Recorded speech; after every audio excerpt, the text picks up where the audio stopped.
시간이 되었으므로 사도신경 고백함으로 고난주간 특별 새벽기도 3일째 새벽기도 주 앞에 드리도록 하겠습니다. 나는 전능하신 아버지 하나님 천지의 창조주를 믿습니다. 나는 계율하신 아들 우리 주 예수 그리스도를 믿습니다. 그는 성령으로 잉태되어 동정녀 마리에게서 나시고 본디오 빌라도에게 고난을 받아 십자가에 못 박혀 죽으시고 장사된 지 사흘 만에 죽은 자 가운데서 다시 살아나셨으며 하늘에 오르시어 전능하신 아버지 하나님 우편에 앉아 계시다가 거기로부터 살아있는 자와 죽은 자를 심판하러 오십니다. 나는 성령을 믿으며 거룩한 공교회와 성도의 교제와 죄를 용서받는 것과 몸의 부활과 영생을 믿습니다. 아멘. 네, 우리 찬송가 144장, 예수 나를 위하여 우리 같이 찬송하도록 하겠습니다. 예수 나를 위하여 십자가를 질 때 세상 죄를 지시고 고초당하셨네. 예수님,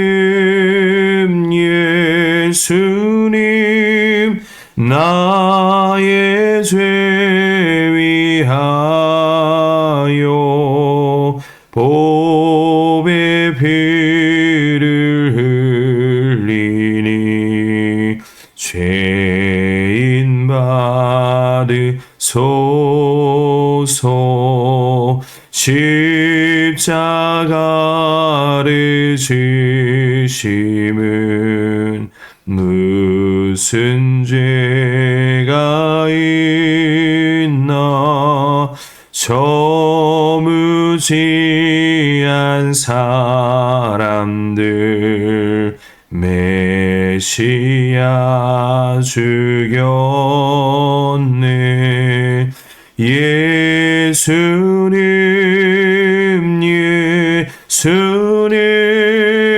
나의 죄 위하여 보배 피를 흘리니 죄인 받으소서. 피와 같이 붉은 죄 없는 이가 없네. 십자가의 공로로 눈과 같이 되네. 예수님,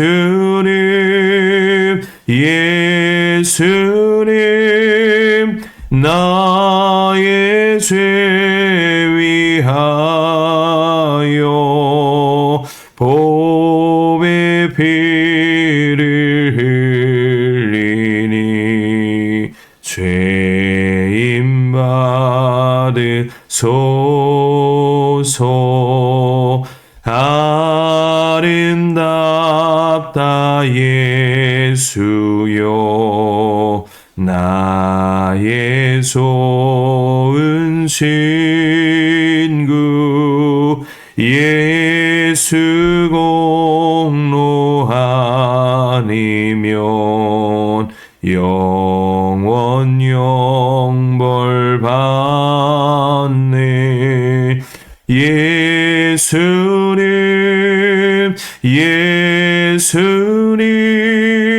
나의 죄 위하여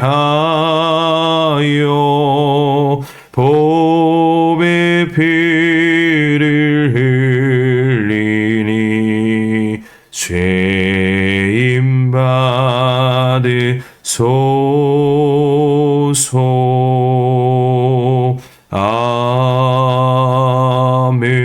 아멘. 우리 함께 은혜 나누실 말씀은 마태복음 26장 마태복음 26장 69절에서 75절까지 말씀입니다. 제가 갖고 있는 성경으로 신약 48페이지에 있습니다. 제가 봉독하도록 하겠습니다. 베드로가 바깥들에 앉았더니 한 여종이 나와 이르되 너도 갈릴리 사람 예수와 함께 있었도다 하거늘 베드로가 모든 사람 앞에서 부인하여 이르되 나는 내가 무슨 말을 하는지 알지 못하겠노라 하며 앞문까지 나아가니 다른 여종이 그를 보고 거기에 있는 사람들에게 말하되 이 사람은 나사렛 예수와 함께 있었도다 하매 베드로가 맹세하고 또 부인하여 이르되 나는 그 사람을 알지 못하노라 하더라. 조금 후에 곁에 섰던 사람들이 나와 베드로에게 이르되 너도 진실로 그 도당이라 내 말소리가 너를 표명한다 하거늘 그가 저주하며 맹세하여 이르되 나는 그 사람을 알지 못하노라 하니 곧 닭이 울더라. 이에 베드로가 예수의 말씀에 닭 울기 전에 내가 3번 나를 부인하리라 하심이 생각나서 밖에 나가서 심히 통곡하니라. 아멘. 네, 오늘 말씀의 주제를 닭 울음소리 뒤에 찾아온 은혜, 닭 울음소리 뒤에 찾아온 은혜라는 말씀의 주제로 함께 은혜 나누기를 소망합니다. 네, 우리가 이전에 어저께 말씀에 우리가 살펴보았듯이 오늘 예수를 죽이려고 했던 바리새인들 그리고 대제사장 그리고 서기관들 그 무리에 또 누가 있었냐면 예수님의 12제자였던 그 중에 수제자였던 베드로가 멀찍이 앉아서 예수의 공의 앞에서 심판을 받는 것을 그가 보고 있었습니다. 그런데 오늘 그가 69절에 보니까 이제는 멀찍이가 아니라 바깥들에 앉았다라고 표현하고 있습니다. 이것은 앞서 우리가 살펴봤던 멀찍이 예수를 따라갔던 것보다 더 예수님과 멀어진 거리를 뜻합니다. 왜 멀찍이 베드로가 더 있을 수밖에 없었을까요? 그것은 베드로도 예수님과 같이 혹 자기가 죽음에 처할까봐 그리고 죽음이라는 그 두려움 앞에서 그는 두려워하였고 또 그것이 너무나도 무서웠기에 예수님과 더 영적인 거리 또 예수님과의 그런 물리적인 거리를 떨어져 있을 수밖에 없음을 그의 연약함, 그의 나약함 그것을 오늘 이 본문을 통해서 우리에게 보여주고 있는 내용입니다.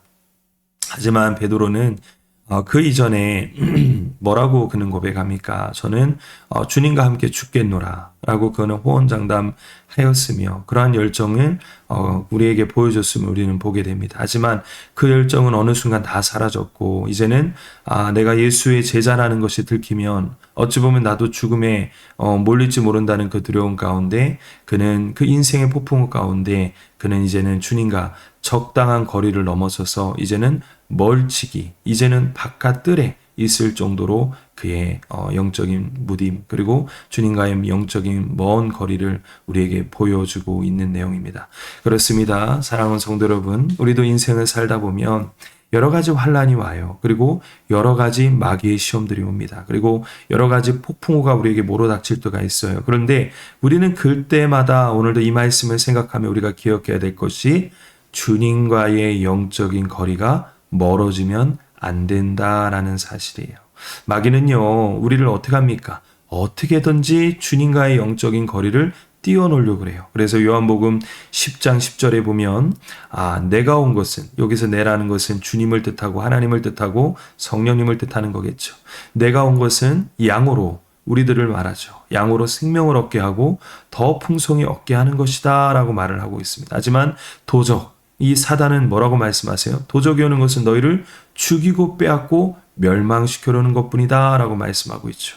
그렇습니다. 마귀의 역할, 마귀의 사명 우리를 죽이는 거예요. 우리를 멸망시키고 우리를 넘어뜨리려 하는 존재들이에요. 하지만 하나님과 예수님과 성령님은 우리를 일으켜 세우시고 우리에게 생명을 주고 더 풍성한 것을 우리에게 주시기 위함이라는 것이죠. 사랑하는 우리 대명교회 성도님들, 오늘도 이 말씀 앞에 우리가 주님과의 거리가 더욱더 가까워지는 이번 고난주간 사순절의 기간이 되어지기를 소망합니다. 우리가 너무나도 잘 아는 말씀, 하나님을 사랑하면 그 사랑이 내게 임하고 하나님을 간절히 찾고 찾는 자가 나를 만날 것이니라 라고 너는 나를 가까이 하여라 주님 말씀하셨죠. 그렇습니다. 우리는 늘 하나님을 사랑한다 라고 말을 했을 때에 우리는 세상과 멀어지고 하나님과 가까워지는 것을 우리는 기억하시기 바랍니다. 요즘 우리가 통독기간에 우리가 말씀을 가까이 하고 있고 우리가 늘 기도를 가까이 하고 있는 우리가 사순절을 보내고 있습니다. 우리는 주님과의 친밀함이 그 무엇 때보다 더 가까워져야 됩니다. 그럴 때에 우리는 세상을 이길 수 있는 힘이, 마귀를 제압할 수 있는 힘이 우리에게 주어짐을 우리는 기억했으면 좋겠습니다.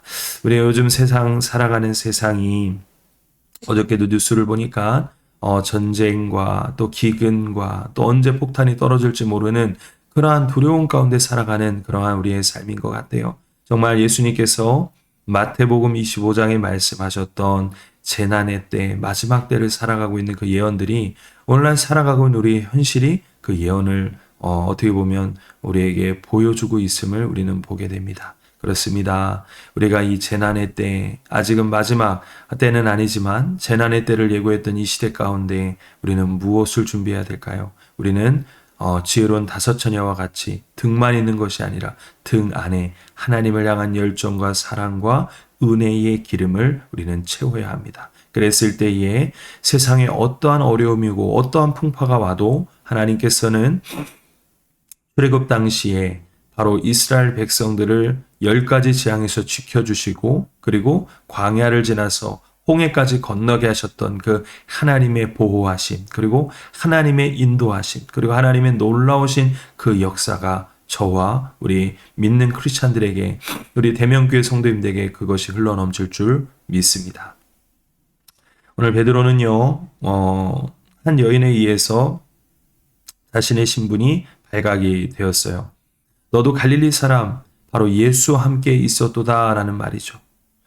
예수와 함께 있었던 것이 늘 좋았고 늘 감사하였고 늘 그것이 뿌듯했던 그 기억은 다 사라지고 이제는 예수와 함께 있었다는 것이 두려움이요, 이제는 그것을 경멸하는 지경까지 이르게 된 것이죠.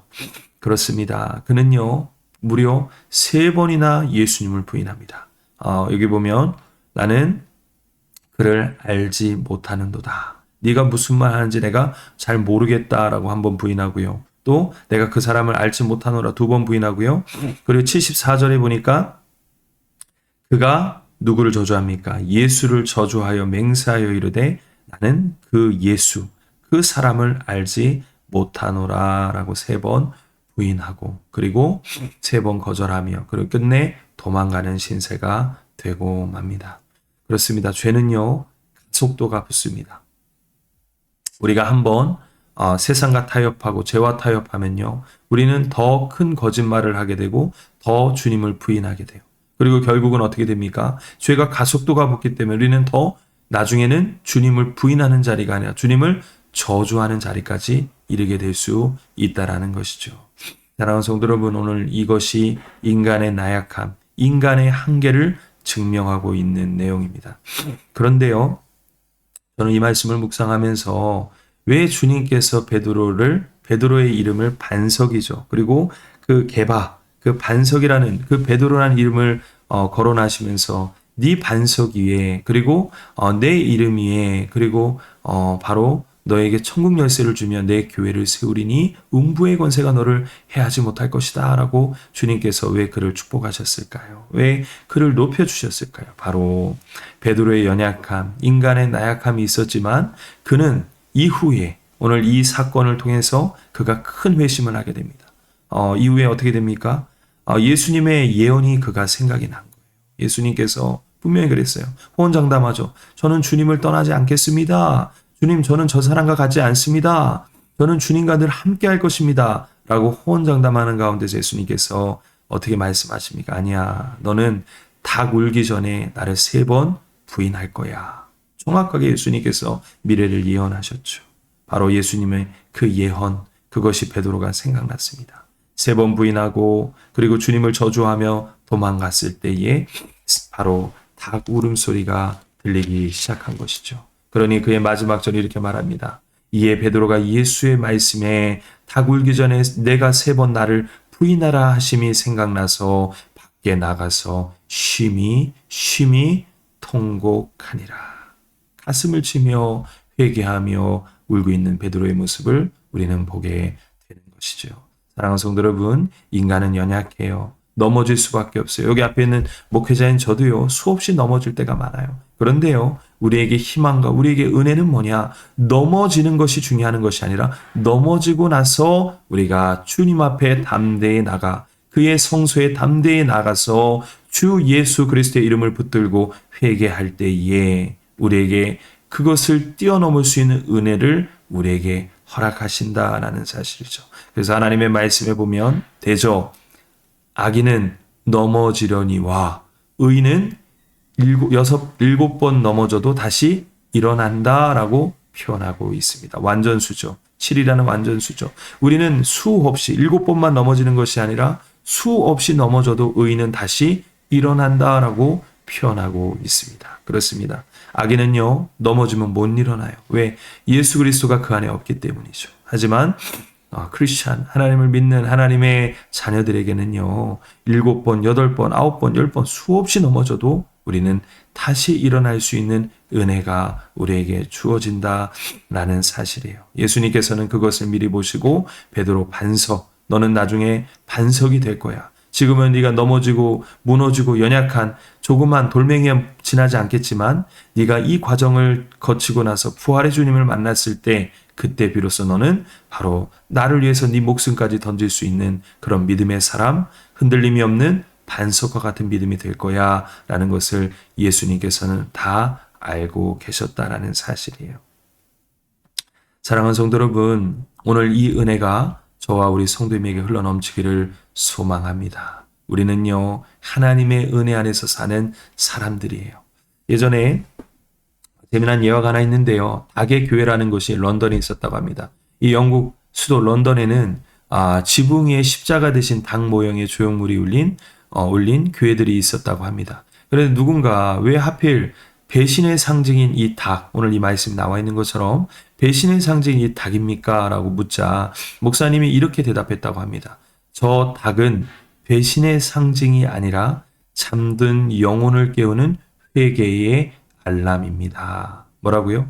저 닭의 모형은 배신을 상징하는 것이 아니라 잠든 그 베드로의 영혼을 깨우는, 잠든 우리들의 영혼을 깨우는 회개의 알람입니다. 라고 그 목사님이 말씀했다 그래요. 참 저는 그 목사님의 그 말이, 그리고 그 조형물을 만들면서 참 우스갯소리지만 그것을 보면서 바로 베드로가 늘 죄인인 것을 깨닫고 주님의 은혜에 갈급했던 것처럼 그 교회 성도들은 날마다 회개의 자리, 은혜의 자리를 날마다 담대히 나갔을 것 같아요. 사랑하는 성도 여러분, 우리 대면교회 성도, 우리 귀한 우리 왕관의 보석과 같은 우리 성도님들, 하나님 앞 회개하는 것이 우리는 날마다 더 담대해져야 됩니다. 그리고 더 우리는 열정적으로 하나님 앞에 회개의 자리, 은혜의 자리, 기도의 자리, 하나님의 말씀을 붙드는 자리에 우리는 날마다 나아가야 된다라는 사실이죠. 그래서 시편 51편의 다윗은 이렇게 말합니다. 시편 51편 16절, 주께서 제사를 기뻐하지 아니하시나니 그렇지 아니하면 내가 드렸을 것이라. 주는 번제를 기뻐하지 아니하나이다. 하나님께서 구하시는 제사는 상한 심령이라. 하나님이여 상하고 통회하는 마음을 주께서 멸시하지 아니하시리이다. 라고 17절에 그는 고백하고 있습니다. 그렇습니다. 제사보다, 예배보다, 그거보다 더 중요한 것이 뭐냐? 바로 하나님께서 구하시는 진정한 제사, 우리의 상한 심령, 우리의 상한 마음, 우리의 깨어진 우리의 연약함, 우리의 깨어진 믿음들을 하나님 앞에 바로 우리 베드로가 아버지의 그 말씀을 생각하며 통곡하며 울었던 것처럼 주님 앞에 통곡하며 하나님 앞에 눈물로 회개하는 그 자리 가운데 우리가 마음을 열고 나아가면 주님께서 반드시 우리를 멸시하지 아니하시고 우리를 붙드시고 우리를 회복시키시며 우리를 다시 일으키신다라는 사실을 오늘도 이 새벽에 깨닫는 시간이 되어지기를 주님의 이름으로 축복합니다.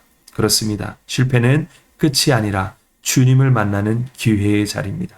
오늘 이 고난주간 3일째 되는 오늘 이 새벽의 자리가 어쩌면 저와 성도님들이 평소에 하나님과 베드로와 같이 주님을 멀리하고 주님을 멸시하며 때로는 세상 사람들과 같이 주님보다 세상을 더 기뻐하는 삶을 살았던 그러한 삶을 우리가 이 시간에 통회하며 회개하며 다시 멀찍이 있었던 영적인 그 거리가 다시 좁혀지고 가까워지며 주님과 친밀한 그 자리에 나아가는 오늘도 그 닭 울음소리가 들리는 오늘도 그 회개의 자리, 은혜의 자리가 오늘 이 새벽의 자리가 되어지기를 주님의 이름으로 축복합니다.